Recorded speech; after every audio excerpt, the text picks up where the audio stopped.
At 12 years old, Leila was torn from her childhood and pushed into a fate she never chose, forced to marry, to lose her freedom, and to live under rules that dehumanized her. In a world where her voice didn't matter, where her life was worth nothing, Leila dared to question. She dared to remove the veil, and she paid with her life. What happened next was a brutal act committed in the name of honor, but the real tragedy is not what Leila did, but what she represented. And her death, silent to many, now screams for justice. Leila Harun was born into a world where her voice was never heard. At 12, her childhood was already shattered by an unrelenting system of control and oppression. In her town, where rules were drawn not by her but by generations of tradition, women had no choice. They were molded to fit in, to submit, and to never challenge the established order. While young people around the world dance under colorful lights, post selfies, and openly speak about their dreams and desires, Leila lived in a space where even the simplest act of freedom was unthinkable. Every step she took was controlled, every thought monitored. But somewhere deep inside her, a thread of resistance remained, a silent yet firm desire to be more than the role imposed on her. That desire, that flame, would drive her to try to change her life in a way that to her seemed unthinkable, and the price of that boldness would be higher than anyone could imagine. Leila grew up in Afas, a small conservative town in southwestern Iran, where expectations for women were clear and unquestionable. From a very young age, she was taught to obey, to remain silent, and to accept that her only purpose in life would be to be a wife and mother. Freedom of expression, autonomy, and even education were privileges denied to her. Instead, her life was marked by rigid and constant control. Her mother, Sabah, faithfully followed the principles of tradition, living in complete submission to her husband, Majid Harun, a stern man who believed that the family's honor depended on the behavior of the women in his household. She, like so many other women in the town, never had the chance to dream of a different life, and that was the environment in which Leila was raised, within silent walls, where dreams were stifled and individuality was unwelcome. Though Leila was just a child, she already carried the weight of an entire culture's oppression. In her father's eyes, she wasn't a daughter full of potential, but a piece to be shaped for marriage. Like all the others, she was taught to give up her voice, her desires, and her dreams for a greater cause, the family's honor and obedience to traditions that could never be questioned. But inside her, something resisted. She watched the women around her, their silent behavior, and felt there was something beyond the narrow walls of her home. And it was that feeling that would later drive her to try to break the chains that bound her. At 12 years old, Leila was pulled out of school without clear explanations, but with a decision that echoed through every corner of her life. Her father, Majid, claimed she needed to help at home, but the real reason was deeper. Educating a girl was seen as a threat. In a society where freedom of thought could be fatal, school became dangerous ground for someone like Leila, whose ideas were still taking shape. While her classmates continued their routines, making friends and dreaming of the future, Leila found herself increasingly isolated. The books she loved were put away. Her school notebooks became things of the past, and her dreams were erased, replaced by endless household chores. She was a shadow of herself, molded to follow rules without question, without understanding that a world existed beyond those walls. She became what society expected of her, an obedient daughter, a future wife and mother. Leila spent her days cleaning the same hallways and preparing the same meals, and each act felt like another prison bar. Her destiny was drawn for her, and her voice was no longer a choice but an imposition. And it was in this environment of silence and submission that Leila, still a child, was introduced to what would become her adult life, an arranged marriage. This marriage, arranged by her family, was more a formality than a choice for Leila. At 12 years old, without knowing what it meant to love or be loved, she was forced to accept a man nearly twice her age, Karim. Her voice was silenced once again, and her feelings were considered far less important than her family's approval and the preservation of honor. But Leila, despite her pain and resignation, still carried in her heart a flame that could not be extinguished. She knew something was wrong, that the world handed to her was not the only possible one, and even though it was impossible to imagine at the time, that flame would become the foundation of her silent fight for freedom. When Leila was promised to Karim, the decision was made without her involvement. She, still a child, had no right to choose or to question. At that moment, her life was reduced to a contract between families, where her wishes, feelings, and dreams were ignored in the name of a tradition that turned her into nothing more than another piece in this relentless system. Karim, a man of almost 22 years, seemed like the perfect husband in her family's eyes. He came from a traditional, strict family and possessed the qualities everyone expected. He was respectable, had a stable job, and held a worldview that aligned perfectly with the patriarchal values of their town. But Leila barely knew him. She didn't know what it meant to love, nor even what it meant to be treated with respect within a marriage. What she did know was that she had no choice. On the wedding day, Leila was dressed like a girl, but treated like a woman. She wore a white dress that, although symbolizing purity to everyone around her, was in truth a shroud hiding her from herself. She didn't smile, but no one seemed to notice. What mattered was what the marriage represented to others, a union that guaranteed the continuation of tradition, the preservation of honor and compliance with society's expectations. What followed were months of silent adjustment. Leila was taken to Karim's home, where she was introduced to a new life she had not chosen. She had no voice, no freedom. Her new home was cramped and crowded, with Karim's parents and his two brothers all watching her every step, every move. Karim's eyes were always on her, monitoring, controlling, and any sign of rebellion was immediately silenced. As time went by, the love she had dreamed of never appeared. Instead, Leila felt the constant pressure of being the wife tradition demanded her to be. Her freedom was confined to the kitchen, household chores, and obedience to her husband. Silence was her constant companion, and the feeling of losing her identity grew stronger each day. And despite all this, Leila held on to a secret hope, a flame that, though faint, still burned inside her. It was the only remnant of who she could have been, the only refuge she had left, the desire to be more than this. She still dreamed, but she knew those dreams were dangerous, that challenging the role imposed on her could cost her life. As the months passed, Leila's life turned into a silent, suffocating routine. The walls of Karim's small, cramped house were always filled with the sound of hurried footsteps, the clinking of kitchen utensils, and the grumbling of her mother-in-law, yet nothing seemed to make sense anymore. The heavy air of expectations never allowed her to breathe. Leila spent her days completing an endless list of chores, cleaning, cooking, caring for the younger ones, always watched, always judged. Her existence seemed limited to these functions, as if her identity were completely defined by the roles of wife and housekeeper assigned to her. Marriage, instead of bringing some kind of fulfillment or comfort, only increased the pressure on her.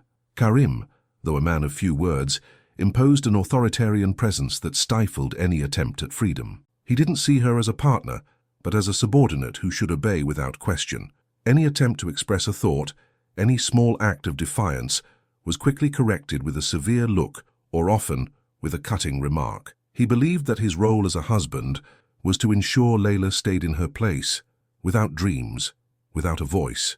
But Leila, though forced to swallow her pain, could not completely silence her own thoughts. At night, when everything was quiet and Karim was away, she allowed herself to dream. In her mind, she was still a child, the girl who once got lost in the world of books and imagination. She thought about the stories her cousin Saria, who had once known freedom, had told her, and how those stories made her feel alive, as if maybe, just maybe, she was capable of more than simply existing. Yet reality always pulled her back to the pain of the present. She looked at herself in the mirror, barely recognizing who she was. Her youth, her hopes, her expectations had been drained away, replaced by resignation. With each new day, she felt further away from the person she could have been, more distant from the world she once imagined could exist. Her life no longer belonged to her. She couldn't choose what to wear, where to go, or what to think. Every part of her was now someone else's property. The veil she wore, not as a symbol of faith but as a symbol of submission, was more than just a piece of clothing. It was an invisible prison, a barrier between her and the outside world. She was not allowed to remove it whenever she wished, and every moment it rested on her head reinforced the idea that her life was no longer her own. But deep down, something still burned. Leila knew that despite the pain, there was still a small spark of freedom that could not be extinguished, and that was what kept her alive. Although Leila was constantly reminded of her place in the world, something inside her refused to fade away. The life she led, marked by pain and obedience, could not completely erase her essence. What kept her alive, even through the silent tears she cried at night, was the small secret desire for freedom she nurtured. It was a dangerous desire, one she knew could lead her to face the most brutal consequences, but it was a desire she could no longer ignore. As the days went by, Leila began to realize that her choices had been made by others, but there was still an illusion of personal control she might claim. The first seed of resistance sprouted quietly, unnoticed by anyone around her. During the day, she fit into the role of a submissive wife, but at night when Karim was away, she closed her eyes and imagined a world where she could be free. The first act of rebellion, almost imperceptible, was removing her veil for a few minutes, hidden in the corners of the house. It was a temporary freedom, but at the same time, a silent affirmation of who she still was inside. Each time she did it, she felt a sense of relief, as if breaking, even for just a second, the invisible chains that bound her. These stolen moments were the only times Leila felt human, not a possession. She imagined what she would do if she had the chance to live on her own, far from the walls that imprisoned her. Would she be able to choose her own destiny? Could she walk down the street without fear of being watched? These questions echoed in her mind. Though the answers still seemed distant and unreachable, she knew that in the society she lived in, dreams like hers were forbidden. But even so, hope refused to die. Leila knew the life she wanted was far out of reach, but the simple act of imagining she could be more than this kept her going. It was a silent rebellion, a resistance she knew could cost her dearly, but one she could no longer deny. Even if the price was her own life, the idea of freedom now lived inside her, and though small, that flame would never be extinguished. As time went on, Leila's silent resistance began to turn into something more urgent, something she could no longer ignore. The daily oppression and the feeling of being invisible, like a forgotten piece in the gears of a cruel machine, were suffocating her. She could no longer bear Karim's gaze, his constant presence that made her feel smaller and smaller. The hope of finding some kind of escape from her life of servitude was becoming a necessity. It was then that, after months of suffering and loneliness, Leila began to devise a plan. In secret, she reached out to her cousin Soraya, who had escaped a similar fate years earlier and now lived in Turkey. Soraya, who understood Leila's struggle, offered her a way out.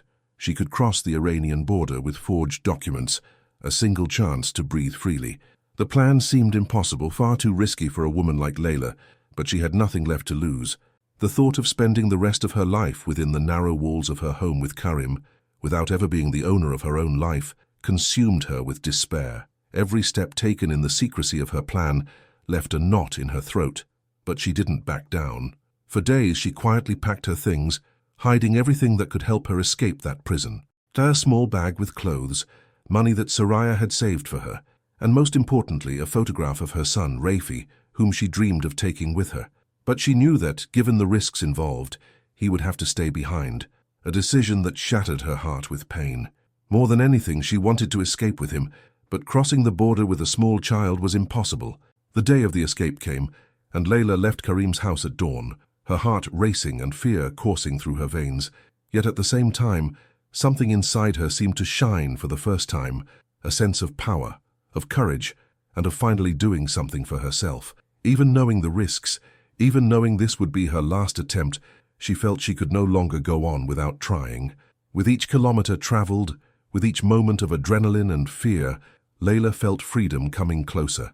She still didn't know if she would make it, but in that moment she was finally in control of her destiny. Freedom no longer seemed like a distant illusion, it was within her reach. Leila didn't know her fight for freedom had only just begun. Although she had managed to escape the grip of her family prison, what she didn't expect was that the promise of safety and a new beginning in Turkey would quickly vanish in the face of cruel manipulation. After crossing the border, Leila tasted freedom for the first time. The freedom to breathe without Karim's constant watch, to walk the streets without fear of being seen, to simply exist without being controlled. She stayed in the safe house her cousin Soraya had arranged, and for the first time experienced something she had never thought possible, a life where her decisions were her own. But as much as freedom felt like a new beginning, the reality of her maternal pain hit her with full force. As she tried to rebuild her life, memories of Rafi, her little boy, were always with her. She thought of him constantly, his sweet face, his innocent laughter. The longing was immense, and the emptiness that accompanied her, no matter how free she was, still consumed her. Deep down, Leila knew she could never be truly free until she could reunite with Rafi and take him to a better future, far from the chains of family oppression. This desire, this hope of being with her son again, was what made her give in when the message from her family reached her. Her father, Majid, in a tone that sounded sincere, asked her to come back, promising that everything would be resolved, that she would have peace, and that she could see her son again. Leila, emotionally exhausted and heartbroken from being away from Rafi, believed the promise of reconciliation. She thought, perhaps naively, that it would be possible to return, to find some form of peace with her family, and finally salvage what was left of her life. What she didn't know was that returning to Iran meant a new prison, one even more cruel and relentless. She wasn't welcomed with open arms or forgiveness, but with more control and silencing. Her family, except for Saraya, who still believed in her, seemed willing to accept her return only under the condition that she submit even more. Karim, furious about her escape, showed not a single sign of remorse. He, with the complacency of his relatives, treated Leila with ruthless contempt, and her father, Majid, no longer seemed to be the man she once knew. Entangled in social and family pressures, he gave in to control, and Leila once again found herself at the mercy of the traditions that had tried to kill her from within. The illusion of freedom shattered before her eyes. Once again, Leila was cornered, voiceless, without options. Her pain from being deceived mingled with the agony of knowing that her dreams of freedom and a better future were slipping further and further away. Leila returned to Iran with the hope of making things right, of finding some form of peace, but what she encountered was an even deeper nightmare.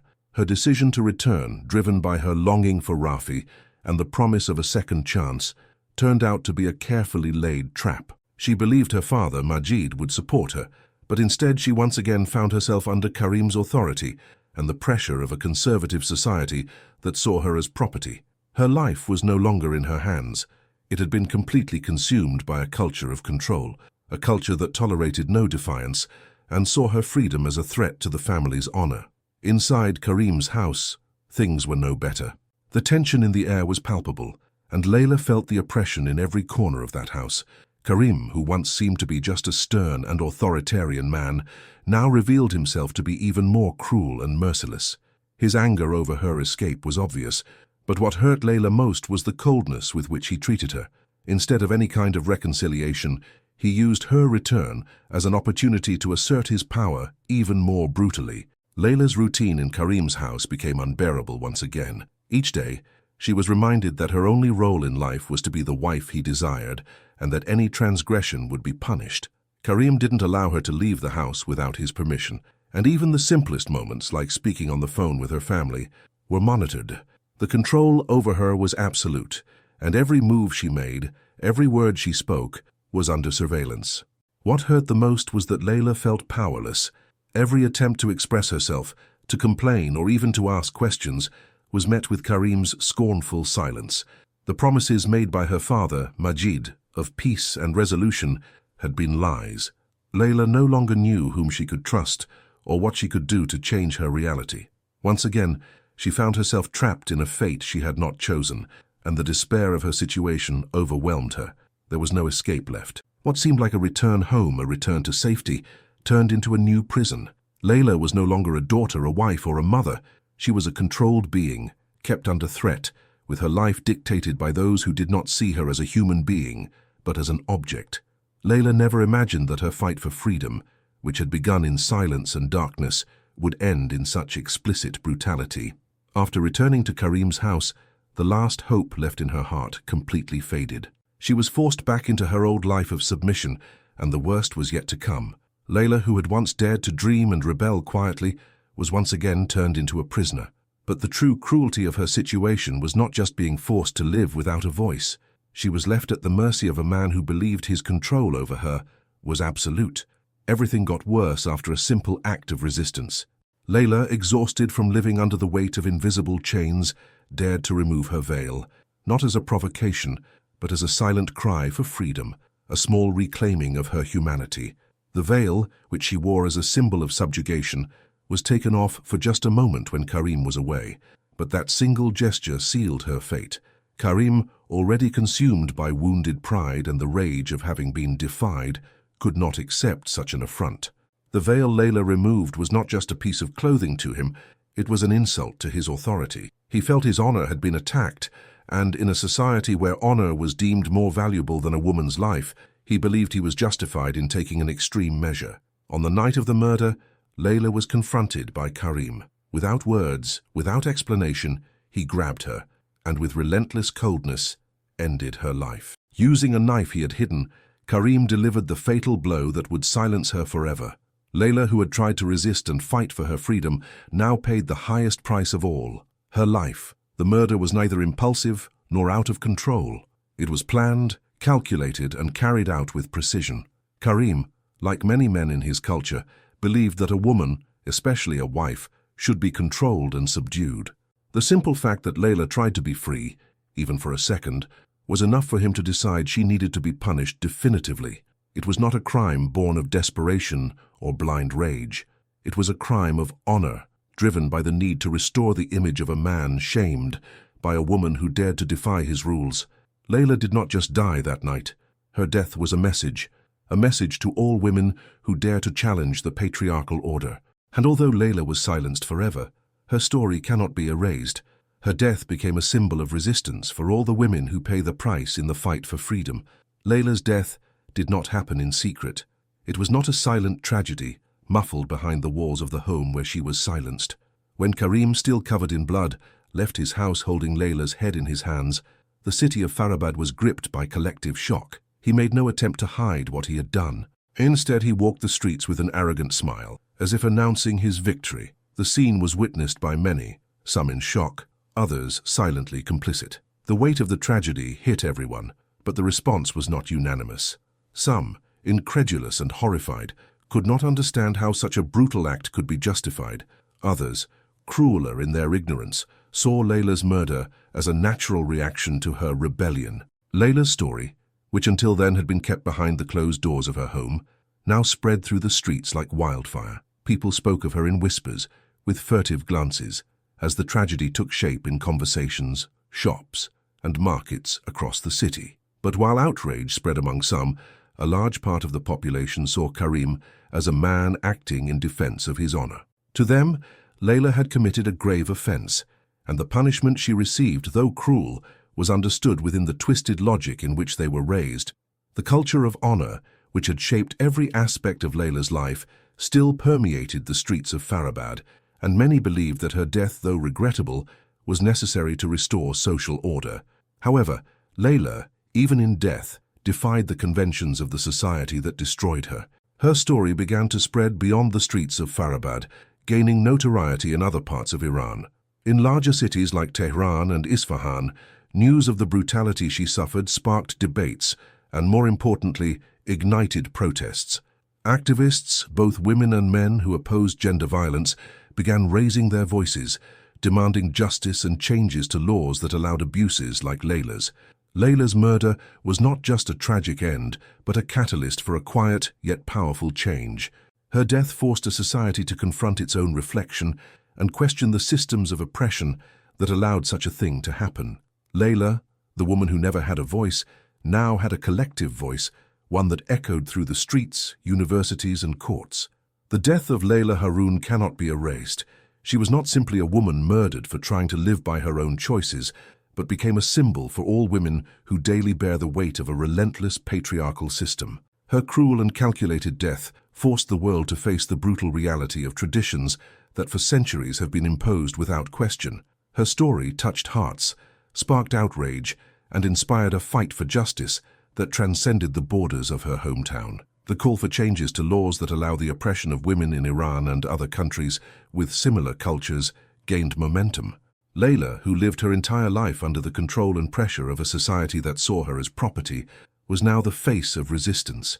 She, who never had the chance to be heard, had her story told by thousands of voices, finally ready to break the silence that surrounded her. Leila's death cannot be in vain.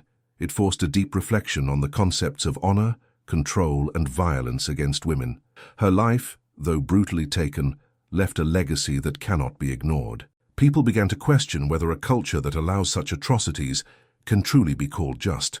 Society must be reshaped, its values reassessed, and above all, women like Leila must be given the chance to live their lives for themselves, with autonomy and dignity. The call is clear. Change is necessary. We can no longer close our eyes to abuses committed in the name of tradition, honor, or religion. Leila's story is a reminder that the fight against control and oppression can never be silenced. It is a struggle for equality, dignity, and the right to be free. And most importantly, Leila's story must be a cry that echoes for all women still living under regimes of silence and submission. They need support. They need a voice. They need freedom.